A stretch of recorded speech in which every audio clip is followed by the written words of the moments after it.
नमस्ते। आज हम अध्ययन करेंगे भारतीय राजनीतिक चिंतक मनु।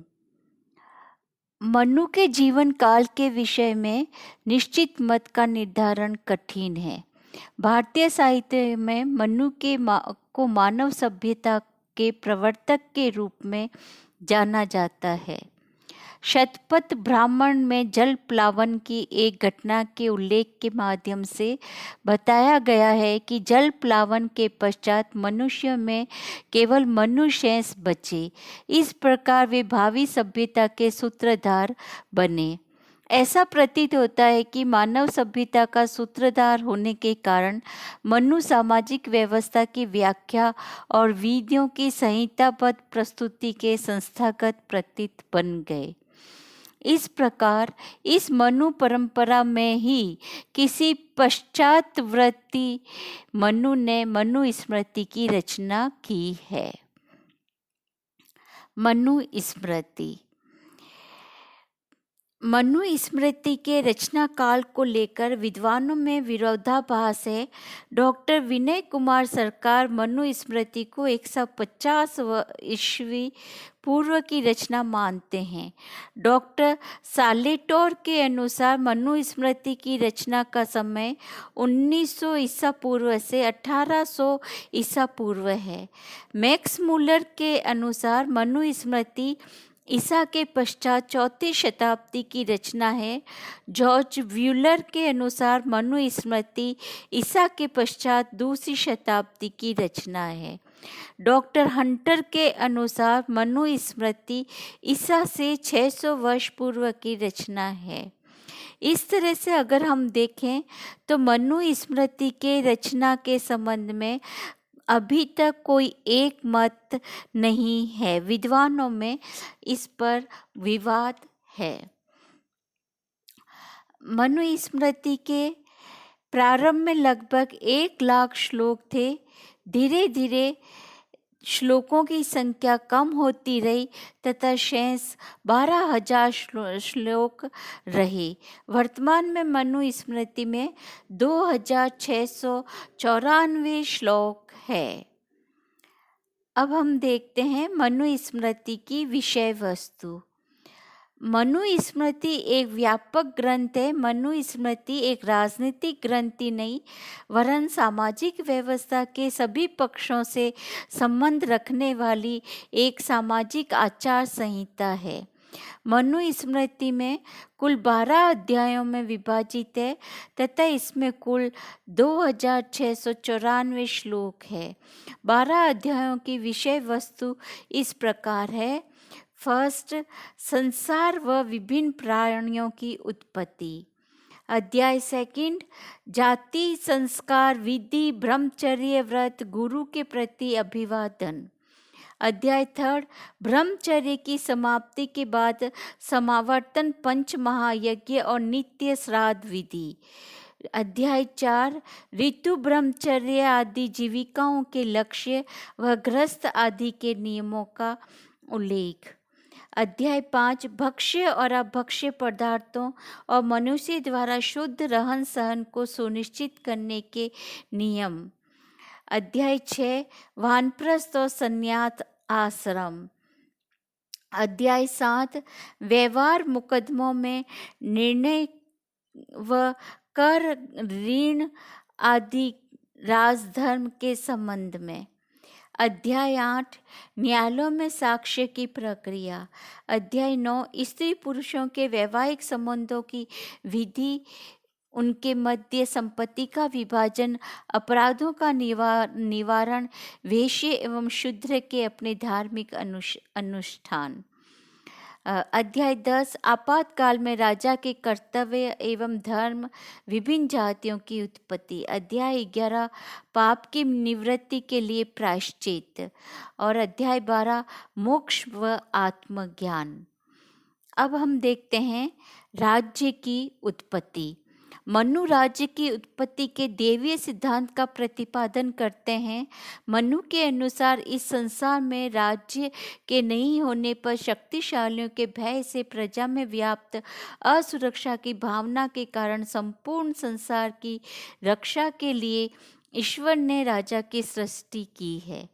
यह स्पष्ट है कि मनु ने राज्य की उत्पत्ति के स्थान पर राजा की उत्पत्ति का उल्लेख किया है, किंतु इसका अर्थ यह नहीं है कि मनु शासक के रूप में राजा और एक संप्रभु संस्था के रूप में राज्य के मध्य कोई सैद्धांतिक भेद नहीं करते।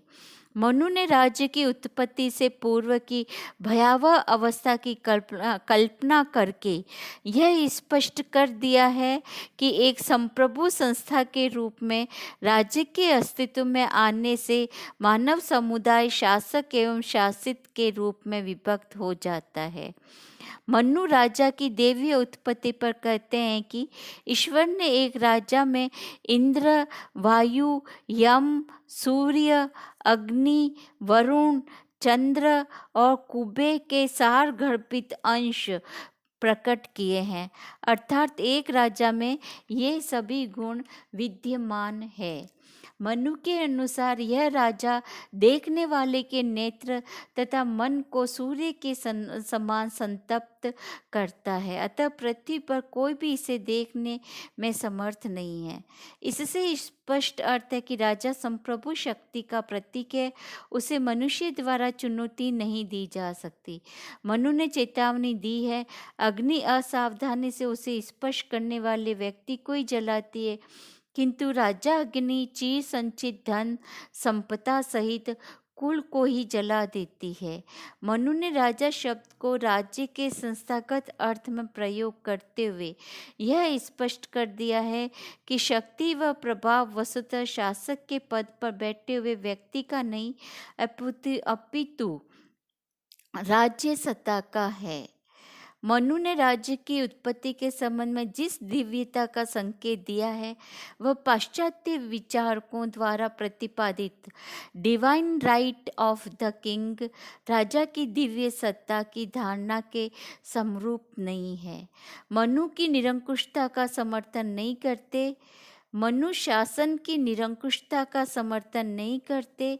मनु द्वारा राज्य संस्था के साथ जो दिव्यता संयुक्त की गई है वह राज्य सत्ता की दिव्यता है, राजा की नहीं। मनु ने राजा को केवल ऐसे अभिकर्ता के रूप में चित्रित किया है जो निर्धारित उद्देश्यों के लिए दिव्य सत्ता का समय विशेष पर उपयोग करता है। मनु ने शासक के दिव्य गुणों को उसके दायित्व के रूप में व्यक्त करते हुए इन्हें दिव्य व्रतों की संज्ञा दी है तथा राजा से इन दायित्वों को अपने शासकीय आचरण में घटित करने की अपेक्षा की है।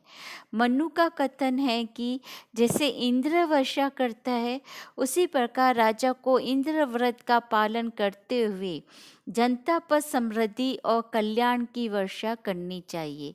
जिस प्रकार सूर्य 8 मासों में किरणों के द्वारा जल हरण करता है, किंतु बदले में वह समस्त संसार को तेज और प्रकाश से लाभान्वित करता है, इसी प्रकार राजा को सूर्य व्रत का पालन करते हुए प्रजा के कल्याण के दायित्व की पूर्ति के लिए ही प्रजा से कर ग्रहण करना चाहिए।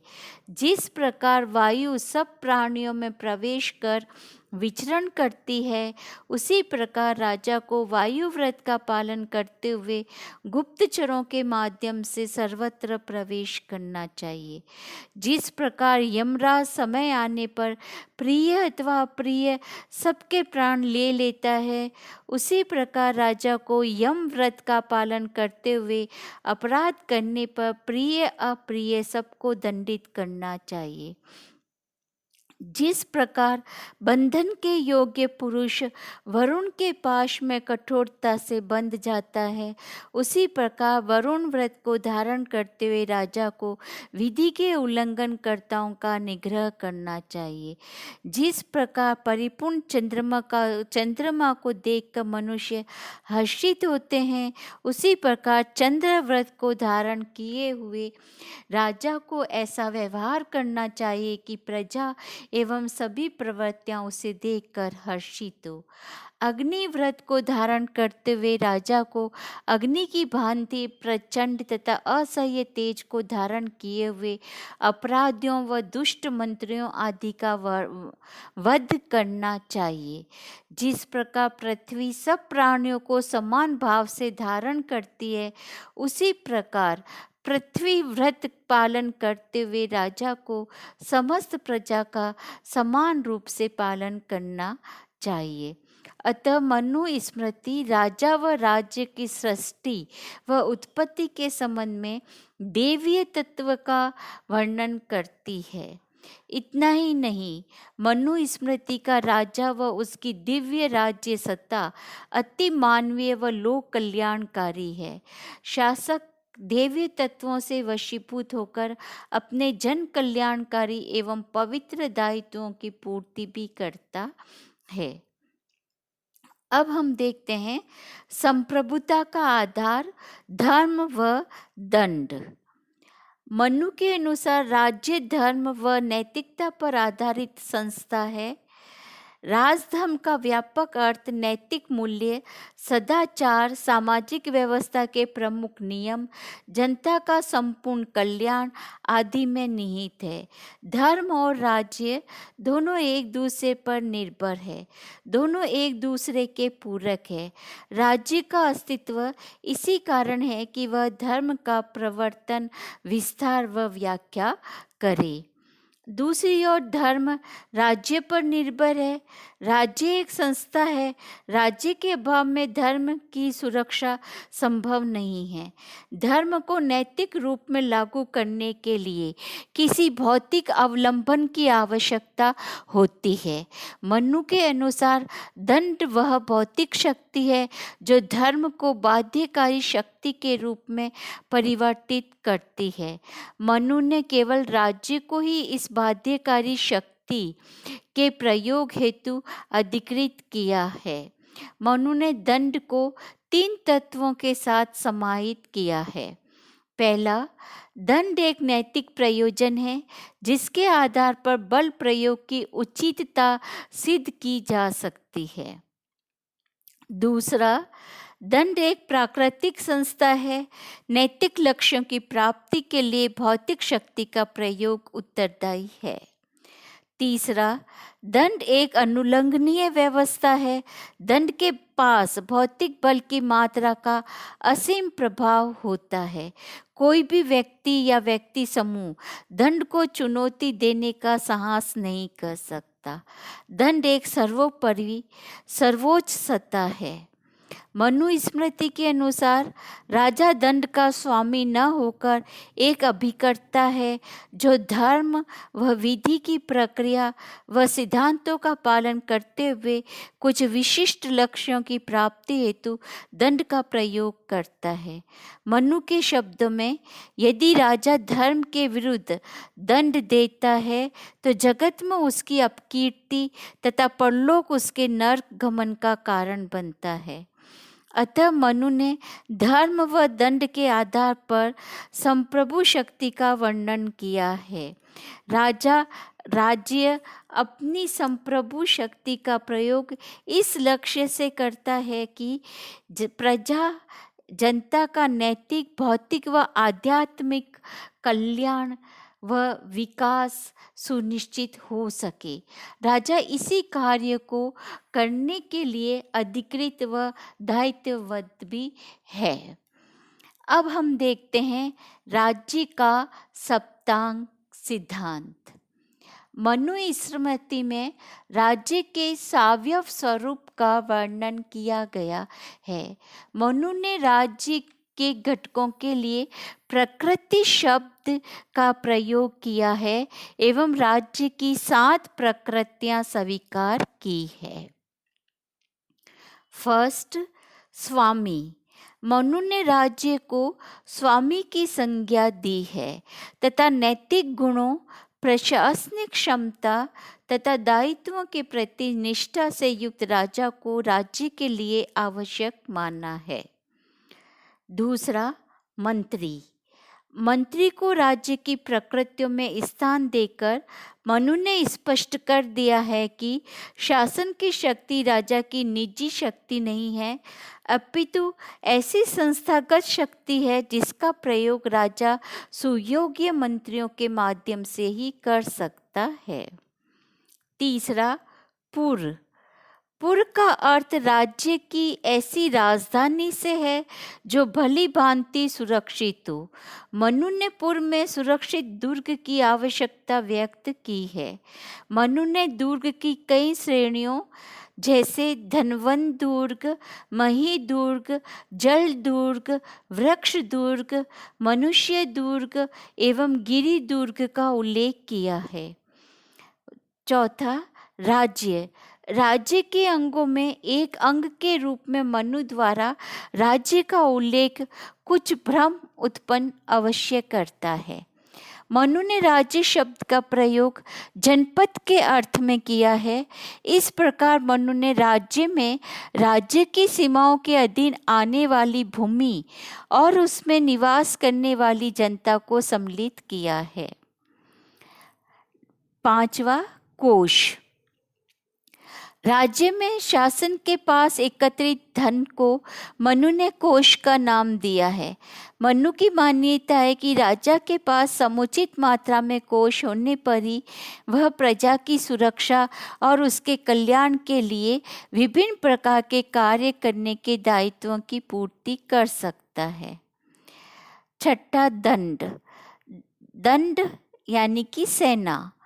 दंड या सेना को मनु ने राज्य की सुरक्षा के लिए अनिवार्य माना है। मनु ने सेना के अनेक अंगों जैसे हस्ती सेना, रथ सेना, अश्व सेना, जल सेना और पदाति सेना का उल्लेख किया है तथा राजा को परामर्श दिया है कि वह सेना के सभी अंगों को सुदृढ़ बनाकर राज्य की रक्षा की समुचित व्यवस्था करे। नेक्स्ट, सेवंथ, मित्र। मनु ने मित्र को राज्य के आवश्यक अंग के रूप में स्वीकार करके दो तथ्यों की ओर संकेत किया है। प्रथम तो यह कि कोई भी राज्य शून्य में नहीं रहता और उसे दूसरे राज्यों से संबंधित अनिवार्य रूप से बनाने होते हैं। दूसरा यह कि राज्य को अपने उद्देश्यों की पूर्ति के लिए अन्य प्रयत्न करना चाहिए और उसके अन्य राज्यों से संबंध मैत्रीपूर्ण रहे। इस प्रकार मनु ने मित्र को राज्य की सप्तांग प्रकृतियों में स्थान देकर राज्य द्वारा शांति की नीति अपनाए जाने की आवश्यकता पर बल दिया है। राज्य के इन सभी अंगों के तुलनात्मक महत्व के संबंध में मनु का दृष्टिकोण स्पष्ट है। उनका मत है कि प्रत्येक प्रकृति को उसके पश्चात दी गई प्रकृति की तुलना में अधिक महत्वपूर्ण स्वीकार किया जाना चाहिए। मनु ने कहा है कि जिस कार्य विशेष की सिद्धि किसी भी प्रकृति विशेष से होना संभव होता हो, उस प्रकृति को उस विशिष्ट कार्य के संदर्भ में श्रेष्ठतम माना जाना चाहिए। धन्यवाद।